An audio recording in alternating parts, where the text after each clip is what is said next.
104.1 FM, AM 1160, and WCCSradio.com. She is Indiana County Commissioner Sherene Hess, and she is also the president of the Pennsylvania County Commissioners Association. Did I say that correctly? You got it. It's good. It's close enough. All right. County Commissioners Association of Pennsylvania. Oh, okay. Well, then there you go. The good old CCAP, huh? You got it. CCAP, we affectionately refer to it. Presented by Marcus and Mack, voted best law firm and best personal injury lawyer 3 years in a row, and the best of Indiana County contests. Visit them online at marcusandmack.com. A lot of people will wonder, well, how do you get that position? There are 67 counties and 3 commissioners in each one of them. That's correct, to a great degree. There are 67 counties. There are about 57 of those that have 3 commissioners, and then there's a few that have a council and an executive. And they're called home rule counties. But there's a lot of members. It's about 435 individuals that belong to the association, and it's not only the commissioners and those council members and those executives, it's also the solicitors and the chief clerks, or whoever is their fiscal person in that county. A lot of folks who have their hands in this pot. What does the CCAP do? Well, the CCAP, as we like to say, is as a member organization. It is an organization that is a couple hundred years old. We have shared this partnership with the state legislature for that many years, and this is a membership organization, and it is one that is the voice of county government.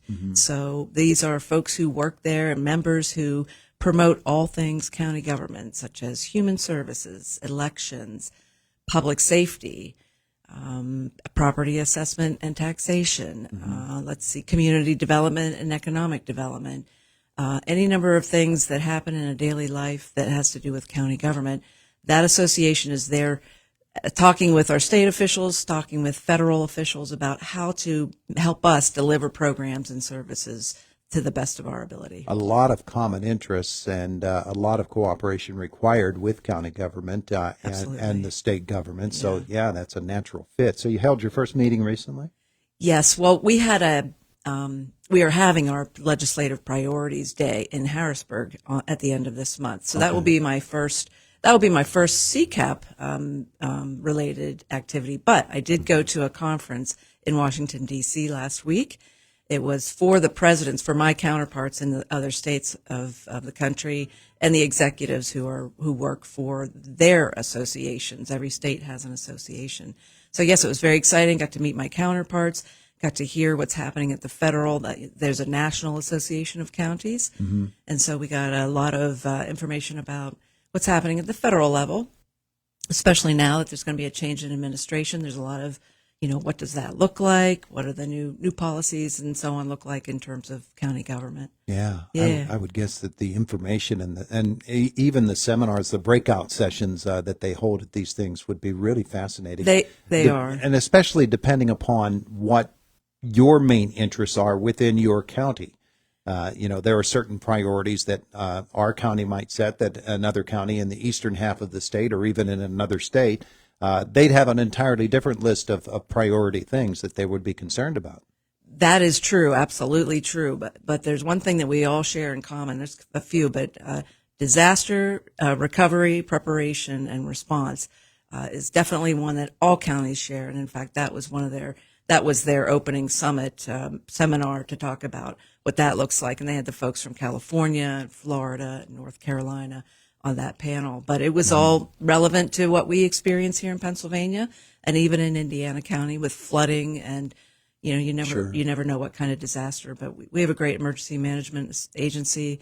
And that is one thing that's one of our top priorities too, is the reauthorization of the EMA and 911 legislation so that we can keep on delivering that public safety and all those activities. It is amazing how quickly something overtakes and anything else that is a main concern, and all of a sudden that gets put on the back burner because we have California wildfires.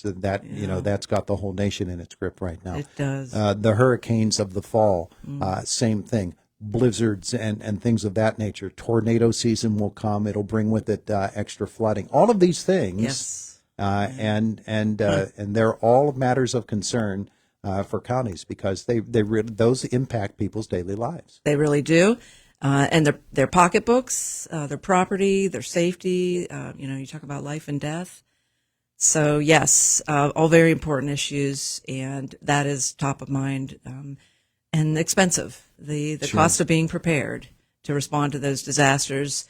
And then, we talk about our fire services and ambulance services. That is, and that intergovernmental network too, that work between governments, local, state, federal, is so important as well. Now, you, of course, are newly named as the president of the organization, but you've been with CCAP for a number of years, and so you've been there, and you know how the organization works and how it works together, and you've seen the diversity of interests of Philadelphia, Pittsburgh.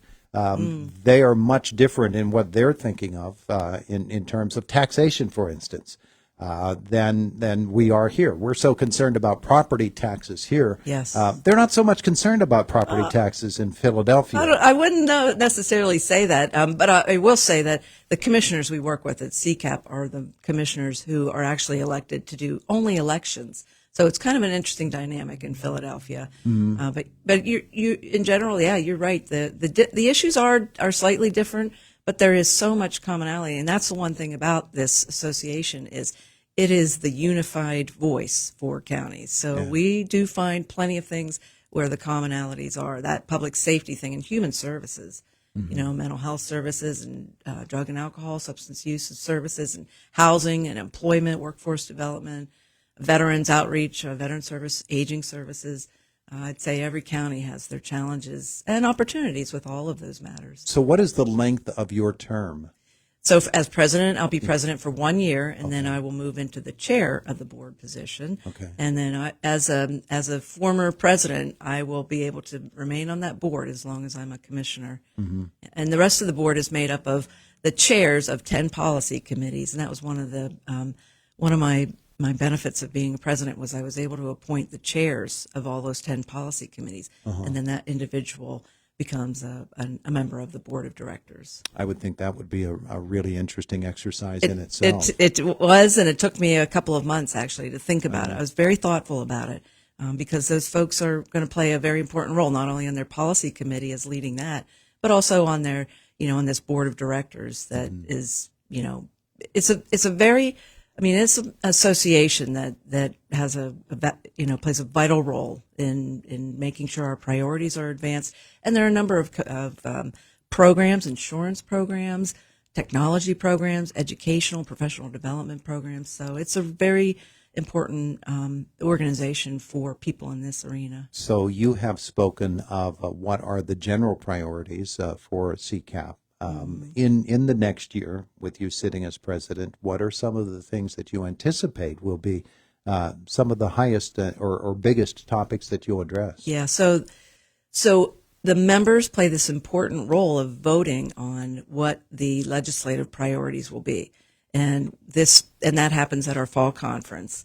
And the three emerged to be the top three, and that is, as I said, reauthorization of the 911 system legislation, mental health funding for mental health, and then elections reforms and election integrity.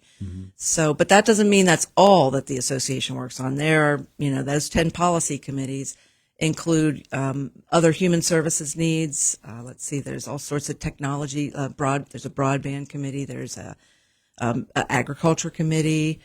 There's community and economic development. There's a governance committee. There's a number of committees that do any number of, minutia related to county government, all in the name of creating programs and working with our legislators to create the legislation that enables us to make these programs work for our communities and for individuals. Now, among the big three that you mentioned, all three of them we can see specific applications to Indiana County, either as we're already a leader in, for instance, 911 planning. Indiana County was one of the pioneering in terms of that, and the other issues as well.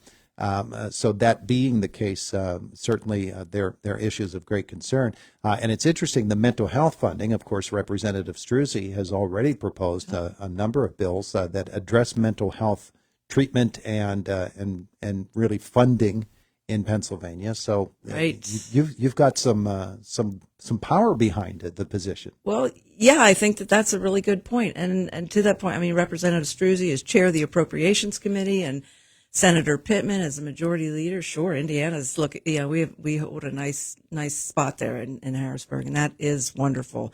And they are definitely players in the in these discussions and this back and forth dialogue. Sure. And so I'm excited about that part of it. And there's also some of our county government folks who work with CCAP too. I mean, we have a planning arm in CCAP. There's affiliates, so there's community planning, the human services. We've had folks who play some leadership roles there in that part of it. So this isn't just commissioners. There's lots of folks at the department level that do that work too. Elections have always been a big concern of yours. Yeah, sort of been in all the of us. wheelhouse for you. All of us. But it's also something that Indiana County has done very well with in the last 10, 15 years, especially. I think Indiana County has been forward thinking. Yeah, we're proud of the optical scan equipment that we have. We were one of the first to adopt that paper that has that paper trail with the system. Mm-hmm. So we've got that integrity in our system. And, all counties had to buy new equipment in 2018, I believe. And so that's not a question anymore. The equipment, I mean, there's definitely, you got to deal with some human errors and things like that. But there's all these checks and balances, as we've always talked about in elections. And I had the interesting experience to stand beside the elections director who's elected from West Virginia, from a county in West Virginia, while we were in line waiting to get into the White House to see Jimmy Carter's lying in state. And so we had some interesting conversations about how, it works in West Virginia. Every state has its Department of State, Yeah. but it is counties who run elections, and we like to let people know about that. And that decentralized arrangement is what makes it strong. So we had a nice talk as we shivered and just about froze to death. Well, it's good to see that you made it back. Oh, I did, and it was an experience, and it was a once in a lifetime, and I'm really glad we did it. It was about 1:00 in the morning. We finally made it in there. We waited hours, but I made some good friends in that line. I bet you. Well, it's been good talking with you this morning about CCAP and what it does and what you hope to be able to do in this coming year. Yeah, thank you very much. It's always my pleasure. I'm happy to talk about anything that's going to help my community. It is the voice of Indiana County. It's WCCS 101.1 FM, AM 1160, and WCCSradio.com. And coming up, Boomer Sports, and then Josh is back with us. Actually, Jake is with us this morning from the newsroom at 8:30.